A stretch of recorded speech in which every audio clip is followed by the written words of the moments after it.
আসসালামু আলাইকুম। আমার নতুন একটি ব্লগে সবাইকে স্বাগত জানাচ্ছি। আশা করছি এই মুহূর্তে যে যেখান থেকে আমাকে দেখছেন, আল্লাহর রহমতে ভালো আছেন। আলহামদুলিল্লাহ আমিও আমার পরিবারের সবাই ভালো আছি। অনলাইন থেকে ২ টা বালিশ অর্ডার করেছিলাম। তো এই অনলাইনটা থেকে আমি আগেও ২ টা নিয়েছি, ২ বছর হয়ে গিয়েছে প্রায়। তো মোটামুটি ভালোই। আর শিমুল তুলা, তো এই শিমুল তুলা দেখেই নিয়েছিলাম। তো ১ম বার ভেবেছিলাম হয়তো শিমুল তুলা না, এমনি হয়তো বলে, পরে এনে দেখি যে না, শিমুল তুলাই। আর এরকম চেইন দেওয়া থাকে, চেক করে নেওয়া যায়। তো ভিতরে আসলে শিমুল তুলাই থাকে। আর বালিশগুলা খুব ভালো ছিল। আর আমার ঘরে যা বালিশ আছে মোটামুটি সবগুলাই শিমুল তুলার বালিশ, ২ টা শুধু ফোমের বালিশ। ফোমের বালিশগুলা যেহেতু স্বাস্থ্যসম্মত না, তো তুলার বালিশগুলা যেহেতু স্বাস্থ্যসম্মত, তাই আমি এই শিমুল তুলার বালিশগুলা ইউজ করার চেষ্টা করি। আর আমার শ্বশুরবাড়িতে একটা শিমুল তুলার গাছ ছিল, তো প্রতি বছরই দেখা যেত শিমুল তুলা পাওয়া যেত এখান থেকে।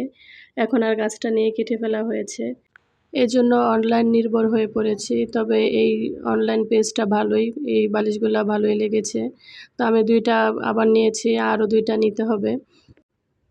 আমি বালিশের মধ্যে কভারগুলা লাগিয়ে নিয়েছি। তো এই বিছানার চাদরটা আগের দিন বিছিয়েছিলাম, তো এটা আবার খুলে লাগিয়েছি। আর আগের যে ২ টা ছিল ওই ২ টা আলাদা করে রেখেছি। তো ওই ২ টার মধ্যে আমি শিমুল তুলা ভরে নিব। আর এই যে সামনের যে বালিশটা আছে, তো এটা হচ্ছে অরিজিনাল শিমুল তুলার বালিশ, আমার এলাকা থেকে আসা শিমুল তুলা। তো এই বালিশগুলো অনেক বছর হয়ে গিয়েছে, ৫-৬ বছর। আর এগুলাও চেঞ্জ করতে হবে। তো সকালে একটু কাজ-টাজ গুছিয়ে বাইরে গিয়েছিলাম। আমার একটু প্লাস্টিক দরকার ছিল। তো আমি এগুলো আসলে কিনতে গিয়েছিলাম। এখন দেখি এগুলা হচ্ছে ওয়াল পেপার। তো ওয়াল পেপার আসলে আমার দরকার নেই, আমার শুধু প্লাস্টিক দরকার ছিল। তো এখানে আমি আর শুধু প্লাস্টিক পাইনি, আর র্যাপিং পেপার অনেক ছিল। তো র্যাপিং পেপার দিয়ে আমার কাজটা হবে না, তাই আর আমি অন্য কিছু কিনে নিয়ে এসেছি। আমার প্রয়োজনীয় জিনিসটা আর কেনা হয়নি। তো এটা মিস্টার ডিআইওয়াইতে গিয়েছিলাম। আর এখানে অনেক কিছুই আছে প্রয়োজনীয়। তবে এই যে জারগুলা, এই জারগুলা আমি অনলাইনেও অনেক বেশি দাম দেখি, আর দারাজেও অনেক বেশি দাম দেখি। কিন্তু এইখানে দেখলাম সবগুলা একই প্রাইস, ছোট বড় সবগুলাতে একই প্রাইস রেখেছে, ৪২০ করে। তো আমার কাছে একটু কমই লেগেছে, আবার ছোট অনুযায়ী বেশি লেগেছে, ঠিক বুঝতে পারছি না। তো একটু ঘুরে ঘুরে দেখছিলাম। আর বড় ছেলেকে নিয়ে গিয়েছিলাম, তো ও একটা অ্যালার্ম ক্লক কিনবে। তো ওর ঘড়িটাও দেখার জন্য একটু ঘুরছিলাম। তো ভাবলাম যে একটু ভিডিও করে নেই। আর এই পাশগুলাতে সব ফ্রাই প্যান। তো ফ্রাই প্যানগুলার বিভিন্ন ধরনের ফ্রাই প্যান আছে, দেখে ভালোই লাগছিল। ঘুরতে ঘুরতে ছেলের অ্যালার্ম ক্লকের এখানে চলে এসেছি, কিন্তু ওর আর ঘড়ি পছন্দ হয়নি। তো ও নাকি এর আগে এসেছিল, একটা ঘড়ি দেখে গিয়েছিল। তো ওই ঘড়িগুলো নাকি আর নেই এখানে, তো ও এগুলো আর নিবে না। তবে এই যে র্যাকগুলা, তো এই র্যাকগুলো আমার খুব ভালো লেগেছে। এগুলো একটা র্যাক নিতে হবে। প্রয়োজনীয় অনেক কিছুই আছে এটার মধ্যে, তবে আমার হাসব্যান্ড বলে যে কিছুই নেই, প্রয়োজনীয় কোনো কিছুই এখানে নেই, সব কিছুরই দাম বেশি। তবে আমার মনে হয় যে মহিলাদের আসলে প্রয়োজনের শেষ নেই। এইখানে আসলে বোঝা যায় কত কিছুর যে প্রয়োজন। আর ছেলে মানুষ তো রান্না বান্না করে না, বা রান্নার কাজগুলা করে না, এই জন্য ছেলে মানুষ বুঝতে পারে না কী প্রয়োজন কী প্রয়োজন না। তবে আমার কাছে মনে হয় সবই প্রয়োজন। আর এই যে এই বক্সগুলা বা এই ঝুড়িগুলা, এগুলো আমার খুব ভালো লেগেছে। তো এগুলো আমি পরবর্তী সময়ে নিব। একদম রাতের বেলা ক্যামেরাটা অন করেছি, সারাদিন আর ক্যামেরা অন করিনি। এই বাটিগুলি ধুয়ে আমি এখানেই রেখে দিয়েছিলাম।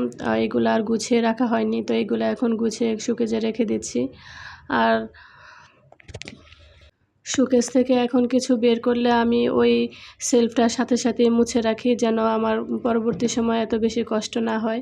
আর একসাথে দেখা যায় সব কিছু পরিষ্কার করতে গেলে অনেকটা টাইম লেগে যায়, পুরা একটা বেলা লেগে যায়। তো এটা কষ্ট হয় অনেক বেশি। এজন্য আমি যখনই যে শেলফ থেকে যেই এটাই নামাই, তো ওই শেলফটা পরিষ্কার করে রাখার চেষ্টা করি। এজন্য একটু কষ্টও কম হয়। আর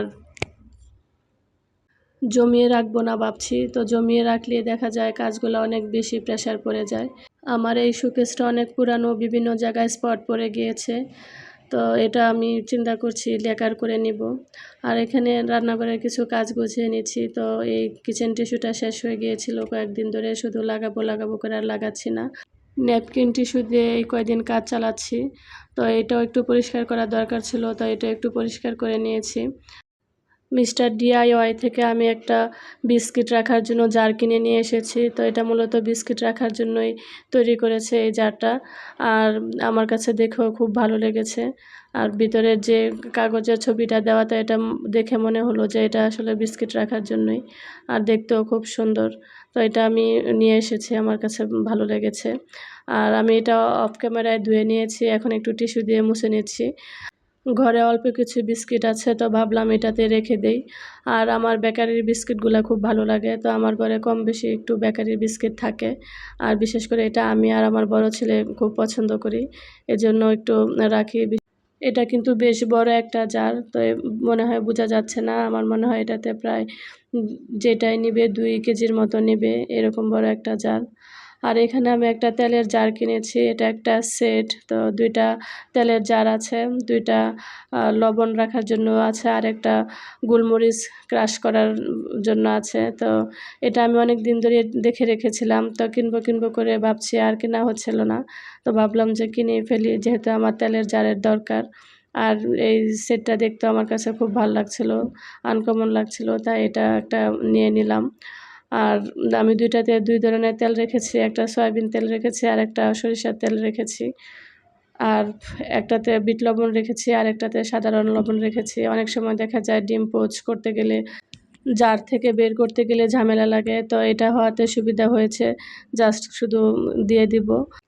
বিট লবণ তো ঘরে এটা সেটা খাওয়ার জন্য সবসময় লাগেই। তো বিট লবণটা হাতের কাছে রাখলাম। আর এটা দিয়ে আমি ভেবেছিলাম যে খুব বেশি ভালো গোলমরিচ ক্রাশ হবে না, তবে ভালোই ক্রাশ হয়েছে। এখন আমি আরেকটু মিহি খাই।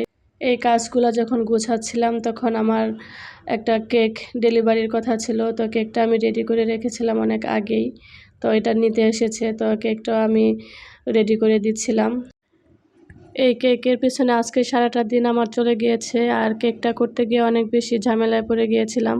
আর এত বেশি গরম পড়েছে, আমি ক্রিম কোনোভাবেই স্টিফ রাখতে পারছিলাম না। ক্রিমটা বারেই মেল্ট হয়ে যাচ্ছিলো, গলে যাচ্ছিলো। একটু কাজ করে আবার ডিপে রাখতে হচ্ছে, আবার বের করতে হচ্ছে। তো এরকম করে কাজ করতে হয়েছে। অনেক বেশি কষ্ট হয়ে গিয়েছে আজকে কেকটা তৈরি করতে। আমি সাধারণত কেকগুলি শেয়ার করি না আমার ভিডিওতে। তো আমার কিছু কেক অর্ডার থাকে কম বেশি। এই কেকটার ভিডিওটা আমার ভিডিওতে রেখে দিয়েছি, এজন্য যে স্মৃতি হিসাবে থাকুক। কেকটা আমি প্রথমে ১২ ইঞ্চি যে বক্সগুলা, এই বক্সে দিয়ে দিয়েছিলাম। পরে দেখলাম যে না, কেকটা যদি নড়ে যায় তাহলে নষ্ট হয়ে যেতে পারে। তো আমি এটা আবার খুলে তারপরে যে ১০ ইঞ্চি বক্স আছে, তো ওই বক্সে করে দিয়েছি। আর আমি কেকটা ৯ ইঞ্চি মোল্ডে করেছিলাম। আর এটা প্রায় ২.৫ পাউন্ডের একটা কেক ছিল। কেকটা দিয়ে এসে আবার আমি রান্নাঘরের কাজগুলা সারছিলাম। তো আমি এই জারটাতে কিছু গোলমরিচ দিয়ে চেক করছিলাম যে কী পরিমাণ ক্রাশ হয়। তো দেখলাম যে খুব বেশি হয় না, তবে ভালোই হয়। মোটামুটি চলবে। তবে আমি আরেকটু মিহি খাই, আরেকটু মিহি হলে আমার জন্য ভালো হতো। আর এটার উপরে ঢাকনাটা খোলা যায়। তো এটা যে গোলমরিচ ক্রাশার, তো এটা আমি আসলে বুঝতে পারিনি। আমি ভেবেছি হয়তো লবণ রাখার জন্য হবে এই জারটা। তো আর এই পাশের ২ টা ভেবেছি অন্য কিছু হবে। তো এটা দেখি যে গোলমরিচ ক্রাশ করার জন্য। তো ভালোই হয়েছে। সাধ্যের মধ্যে শখ পুরা হয়েছে, এই আরকি। তো অনেকদিন ধরেই ভাবছিলাম যে তেলের জার কিনবো। তবে কিনবো করেও কিনা হচ্ছিল না। আর এটাও দেখে রেখেছিলাম। আমি একটা ফেসবুক পেজ থেকে নিয়েছি। তো আমি ফেসবুকে যেসব জিনিসই আমার পছন্দ হয় বা কেনার মতো মনে হয়, আমি একটা সেভ করে রাখি। একটা নাম দিয়ে বা একটা অপশন রাখি যে এগুলা শুধু আমার কেনাকাটার জন্য। তো এভাবে সেভ করে রাখি। তো ওই সেভের মধ্যে গিয়ে দেখি যে আমার এটা আছে। তো ভাবলাম যে এটা একটা নিয়ে নিই। যেহেতু অনেকদিন ধরে দেখে রেখেছি, তো তাই নিয়ে নিলাম। রান্নাঘরের কাজ গুছাতে অনেকটাই দেরি হয়ে গিয়েছিল। তো প্রায় ১১টা বেজে গিয়েছিল। আর এই ডিমগুলা আমি ধুয়ে রেখেছিলাম। দারাজ থেকে যখন এই ডিমের ঝুড়িটা কিনি, তখন আমার কাছে বড় মনে হয়েছিল। তো আনার পরে দেখেছি এটা অনেক ছোট একটা ঝুড়ি। ১ম ভেবেছিলাম মনে হয় অল্প ডিম নিবে। এখন কিন্তু এটাতে ভালোই দেখি ডিম নেয়। ১২টা ডিম খুব সুন্দর করে রাখা যায়। আর পড়ে না, খুব সুন্দরভাবেই থাকে। তবে ১২টার বেশি রাখা যায় না। আমার মনে হয় এটা একটা সাইজ অনুযায়ী বানিয়েছে যেন ১২টা ডিমই রাখা যায়। আর এই তো আমি দারাজ থেকে যে অয়েল পটটা অর্ডার করেছিলাম, তো এটাও ভেবেছিলাম যে অনেক ছোট মনে হয় 250 ml তেল নিবে, কিন্তু না, এটা কিন্তু 250 ml না, এটাতে প্রায় হাফ লিটারের মতো তেল নিবে। তো এটা ভালোই হয়েছে, দেখতে ছোট হলেও ভালোই কাজে দেবে মনে হচ্ছে। তো আমি রান্নাঘরে কাজ গোছানোর পরে হঠাৎ করে খুব খিদা লেগেছে, আর মাসকলাইয়ের ডাল রান্না করব পরের দিন, এজন্য ভাবলাম আগেই রাতে একটু প্রিপারেশন নিয়ে রাখি, ডালগুলো একটু ভেজে রাখি। আর আমার জন্য একটা কোরিয়ান নুডলস বসিয়েছি। কোনো খাবার আছে যে অল্প করে রান্না করলে ভালো লাগে না, বা অল্প করে রান্না করাও যায় না। মাসকলাইয়ের ডালটা তেমনই, অল্প করে আমার রান্না করাই হয় না, বা আমার অল্প রান্না করলে ভালোও লাগে না। আমি সবসময় ডালটা বেশি রান্না করি। আর অল্প রান্না করলে আমার কাছে মনে হয় স্বাদও হয় না। বেশি রান্না করলে মনে হয় একটু মজা হয়, বা স্বাদটা একটু ভালো হয়। আর এজন্য আমি সবসময় মাসকলাইয়ের ডালটা একটু বেশি রান্না করি। কোরিয়ান নুডলসটা আমার ৩ ছেলের খুব পছন্দ। মেজো ছেলে খুব একটা পছন্দ না করলেও বড় ছেলে আর ছোট ছেলে খুব পছন্দ করে। তো ওদের সাথে আমারও ভীষণ পছন্দ। আমার ছোট ছেলে প্রায়ই রাতে ঘুমানোর আগে বলবে, আমাকে একটা নুডলস বানিয়ে দাও। তো নুডলস মানে কোরিয়ান নুডলস, আর কোকোলা নুডলসটা আমার ঘরে খাওয়া হয়। তবে একটা সময় ছিল যে এই সুপি নুডলসগুলা মানুষ কিভাবে খায়, বা কিভাবে খাবো এই চিন্তাই আমি করতে পারতাম না, কারণ আমার কাছে একদমই ভালো লাগতো না। তবে এই স্যুপ নুডলসটা বাসার সবার খুবই পছন্দ। এদিকে আমার নুডলসটা হয়ে গিয়েছে, আর আমি কিন্তু এখানে ২ টা নুডলস দিয়েছিলাম। আমার বড় ছেলে এসে বলছিল যে সেও নুডলস খাবে। পরে ওর জন্য আরেকটা দিয়ে দিয়েছি একসাথেই। আর একই বাটিতে নিয়ে নিয়েছি। তো আমি অল্প খেয়েছি, কেন জানি আমার খুব বেশি ভালো লাগছিল না খেতে। আমি আর খাইনি। তো ওকে দিয়ে দিয়েছিলাম। প্রিয় খাবার খেতে সবার কাছ থেকে বিদায় নিচ্ছি। সবাই ভালো থাকবেন, সুস্থ থাকবেন। আসসালামু আলাইকুম। আল্লাহ হাফেজ।